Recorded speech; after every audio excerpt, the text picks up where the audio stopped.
안녕하세요. 코인원입니다. 오늘은 2025년 6월 27일 금요일 오전 11시 15분경입니다. 구독과 좋아요, 알림 설정 정중히 부탁드리면서 오늘 영상 시작하겠습니다. 리플과 미국 SEC가 토레스 판사에게 요청한 합의안에 대한 결과가 역시나 첫 번째 요청 때와 마찬가지로 오래 걸리지 않아서 나왔습니다. 결과는 첫 번째 결과와 동일하게 토레스 판사가 기각을 했습니다. 기각의 이유는 당사자 간의 합의가 공적인 판결보다 상위에 있을 수 없다라는 것이고요. 원칙적으로도 그리고 절차적으로도 토레스 판사의 말이 맞지요. 개인적으로 아쉽지만 그렇지만 판사라면 판사다운 결정이었다라고 한편으로 생각은 합니다. 결과적으로 이제 리플과 미국 SEC는 두 가지 행보가 남아 있습니다. 첫 번째, 항소 법원에 항소 자체를 철회하고 이 소송을 완전히 종료하는 것.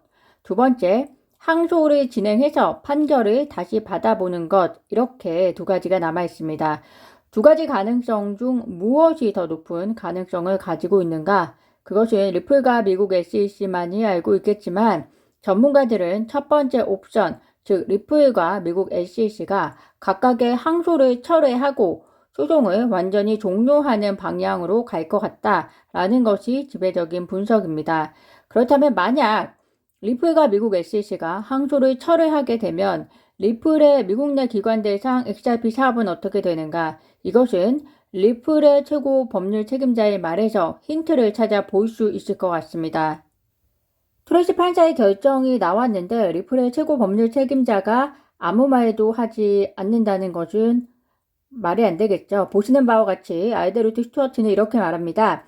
이로써 공은 다시 법정으로 돌아갔다. 법원은 역사적인, 그러니까 과거의 기관 매각에 대한 판결에 이의를 제기하는 항소를 철회하거나 항소를 계속해서 진행하는 두 가지 옵션을 제시했다. 계속 지켜봐 달라. 어느 쪽이든 XRP의 증권이 아닌 법적 주인은 변하지 않았다. 그동안은 평소와 다름없이 계속해서 비즈니스는 진행이 된다. 라고 이야기를 합니다. 구독자분들은 여기서 힌트가 되는 단어 하나를 발견하실 수 있을 텐데요. 발견하셨나요?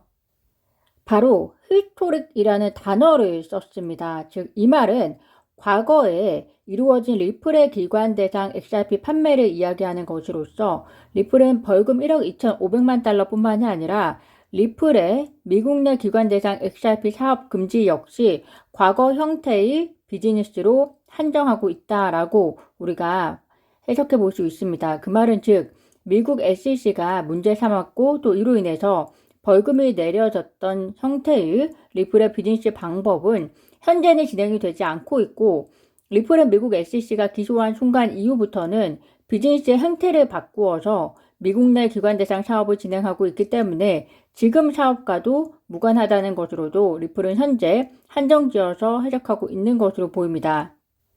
그러면 그렇게 그냥 해석을 하고 미국 내에서 계속해서 사업을 진행하면 되지 왜 무엇에 위해서 리플은 토레스 판사에게 판결문 수정을 해달라고 요청을 했는가 이렇게 의문을 가지실 수 있을 것 같습니다. 리플 입장에서는 기관이나 투자자들에게 리플의 사업 방식이 여전히 법적으로 문제가 될 소지가 어느 정도 있는 것은 아닌가라는 불확실성을 조금도 남기지 않고 사업을 펼치고자 했을 것으로 생각이 되고요. 또 실제로도 기관의 리플에 대한 진입은 불확실성이 가장 큰 적이고 또 경쟁사에게는 가장 큰 득이 될 수 있기 때문입니다. 또 하나 리플은 기관 대상 사업을 통해서 자금을 확보하고 있기 때문에 사업적인 면에 있어서도 리플도 자금의 통로를 조금 더 명확하게 만들고자 하는 목적이 있었을 겁니다. 어찌되었건 이제는 리플이 항소를 철회하고 비록 핸디캡이 있으나 그것을 가지고 그대로 미국 내 사업을 진행하든지 아니면 항소를 그대로 진행해서 소송을 2026년이나 2027년까지 끌고 가든지 선택을 해야 할 것이고 그 선택은 8월 15일까지는 진행해야 합니다. 8월 15일이라는 날짜는 미국 SEC와 리플이 항소법원에 현재 진행 상황을 보고해야만 하는 타임라인이었고요. 지난번 토레스 판사에게 판결 수정을 재차 요청하면서 보고서를 제출해야만 하는 기간 역시 항소 법원에 연기를 요청했었던 것 기억하실 겁니다. 그런데 8월 15일까지 가서 리플과 미국 SEC가 앞으로의 행보를 결정하는 보고서를 제출할 것으로 보이지는 않고요. 이미 미국 SEC와 리플은 토레스 판사가 승인을 해주지 않을 가능성 역시 또 하나의 옵션으로 염두에 두고 향후 행보에 대한 플랜을 준비했을 것이다 라고 저는 개인적으로 생각을 합니다. 한 전문가는 이런 이야기를 합니다. 미국 내에서 진행되는 암호화폐 관련 새로운 법률들은 토레스 판사의 리플에 대한 미국 내 기관 대상 XRP 사업 금지 명령 자체를 무효화시킬 수 있다라고 말하는데요. 이는 곧 법률이 달라지면 토레스 판사의 판결 자체가 의미가 없어진다라는 의미입니다. 현재 트럼프 행정부 내에서 암호화폐와 그리고 스테이블 코인을 둘러싼 환경이 점차 친화적으로 변화하고 있습니다. 실질적인 공기뿐만이 아니라 입법적인 부분에서도 준비되고 있는 것들이 있는데요. 그렇기 때문에 충분히 가능성이 있는 이야기입니다.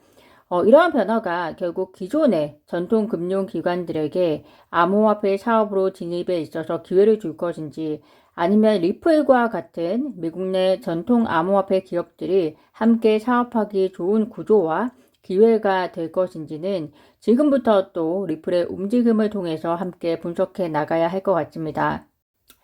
굳이 오늘의 토레스 판사의 판결에서 우리가 긍정적인 면을 찾아본다면 투자하는 면에 있어서는 불확실성이 다소 거쳤다는 겁니다. 현재까지는 리플이 항소를 철회할 가능성이 항소를 진행할 가능성보다 더 높기 때문에 소송은 이젠 일단락이 되고 투자자 입장에서는 새로운 리플의 여정에 집중할 수 있는 기회, 그리고 이제 소송과 같은 부차적인 것이 아니라 진짜 비즈니스에 대한 기대에 대한 평가를 통해서 리플과 XRP에 대한 투자의 정도를 결정할 수 있는 시기가 매우 가까워졌다는 점이 그래도 오늘 토레스 판사의 판결에서 우리가 긍정적인 면으로 찾아볼 수 있을 것 같습니다. 오늘 제가 준비한 소식은 여기까지입니다. 오늘도 영상 시청 진심으로 감사드리고요. 구독과 좋아요, 알림 설정은 코인우먼에게 큰 힘이 됩니다.